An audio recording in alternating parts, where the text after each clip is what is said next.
আলাইকুম, আশা করি প্রিয় দর্শক আপনারা সকলে ভালো আছেন। তো আমিও ভালো আছি। তো আমার পিছনের ফুল গাছটি এরকম হলেও আপনারা কমেন্ট করে জানাবেন। আর আমাদের আগামীতে কুরবানি ঈদ আসতেছে, সকলে সকলের ফ্যামিলিকে নিয়ে ভালোভাবে যাতে ঈদ করতে পারেন আমি সকলের জন্য দোয়া করি।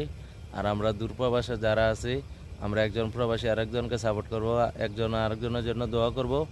আর আমরা যাতে আল্লাহ তৌফিক দেয়, আমরা যাতে আমরা ফ্যামিলিকে ভালোভাবে রাখতে পারি, ভালোভাবে চলাইতে পারি। আসসালামু আলাইকুম ওয়া রাহমাতুল্লাহি ওয়া বারাকাতুহু। ওয়ালাইকুম, আশা করি প্রিয় দর্শক আপনারা সকলে ভালো আছেন। তো আমিও ভালো আছি।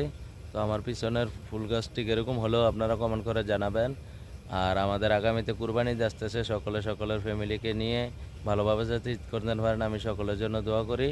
আর আমরা দূরপ্রবাসে যারা আছি, আমরা একজন প্রবাসী আরেকজনকে সাপোর্ট করব, একজন আরেকজনের জন্য দোয়া করব। আর আমরা যাতে আল্লাহ তৌফিক দেয়, আমরা যাতে আমরা ফ্যামিলিকে ভালোভাবে রাখতে পারি, ভালোভাবে চলাইতে পারি। আসসালামু আলাইকুম ওয়া রাহমাতুল্লাহি